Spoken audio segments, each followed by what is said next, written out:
What's up, y'all? Was calling my mama for Memorial Day. Listen, man, O. Smith here. I got this premonition when I was asleep. A friend of mine said that if you want something bad enough, go at it hard for 30 days and watch results come. So that's what I'm going to do, man. I want to sell, BAM! You know what it is. Anonymous. It's here, man. Thank you for the people who have been ordering it. It's been going, man. It's been going great. If you order it, I want you to know that you will receive it in an eco green friendly BAM case. Can you see this? Look at this. Look at this. That's saving the environment.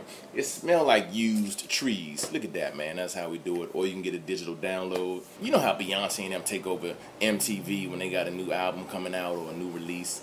I got my DVD out, so I'm taking over the internet. This is all I can afford. So I'm going to do a vlog for 30 days, I think. 30 days. And each day tell you something new about Anonymous. Like today, Anonymous was recorded November 1st, 2007 in South Bend, Indiana, before Obama was elected. But the material is so visionary. The bits that I do on Obama are so gangster. You're going to be like, man. Because that's how I write. I write actually ahead of conventional thought. So it's just weird. You'll see it. It's a great thing. I'll tell you two things. Why did I shoot it in South Bend on November 1st? Because that date was exactly 15 years to the day that I told my first joke on Notre Dame's campus at this thing called Black Images, spelled B-L-A-K Images, because we don't use the C player.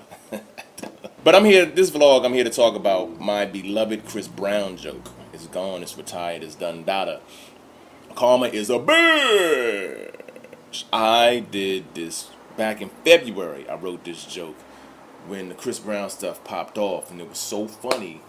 I gave it to this actor who's trying to do comedy. I watched him do it, and he butchered it. So I took the joke back, which you're not supposed to do that. But I Indian gave on a joke, so that's why it's probably coming back at me like this. I told his partner, tell him I'm taking that joke back. He was like, you tell him. I was like, whoa. I never got his number, but I just took the joke back, which is probably why this happened to me. I was doing the joke in coffee houses, comedy clubs. I did it at a few other spots, and it always killed, right? And this one girl told me, you need to put that joke on YouTube so that it's yours. Everybody know that's you. And I was like, yeah, but I never did it. And so, cut to a couple of weeks ago, I was doing a taping for Comedy.tv. It's the new Byron Allen joint that's going to come out this fall. And the night before my taping, I get a text from my boy, Clayton Thomas. He tells me, yo, George Wallace is doing your Chris Brown joke. And Clayton is hilarious because he's like me. He can't repeat a joke back verbatim. He messes it up. So he was all over the place. I'm like, that don't sound like my joke. He's like, nah, it's your joke. So I said, go tell George that I do that joke. And he went to go tell George, yo, my boy Owen Smith, does a joke that's similar. And George gave him the perennial old school answer. It don't matter. I did it on TV already, so I don't care. Then he just walked away from him. And I knew he hadn't done it on TV yet, but he was going to do it on TV, the same TV show I was taping. You see how that works, how karma is? And this is how jacked up it is. He was taping at 1 p.m. I was taping at 4. So he was going to do his Chris Brown joke. And had I done my Chris Brown joke, it would have been the same audience. They'd have been like, what the F? WTF? You know what I mean? So he beat me to it. This joke isn't, it's close, but it's not as dope as mine. I'm just going to be real. So take a look. Tell me what you think. I was so proud of this joint, man. And I added a little part at the end. But y'all take a look. Alright, peace.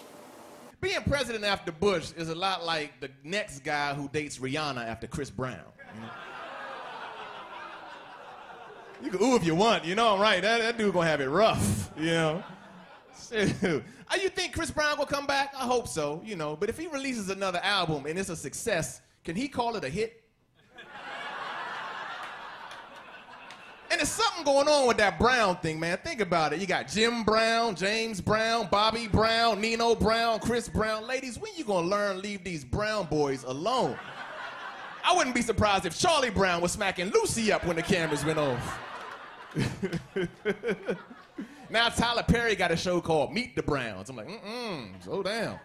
Might as well call that show Meet These Ass Whoopings, All I'm saying, ladies, is if I were you, I would hold off on meeting any black guys named Brown or white dudes named Peterson. You date a Peterson, you don't just show up with a black eye, you just don't show up. That's how that shit works.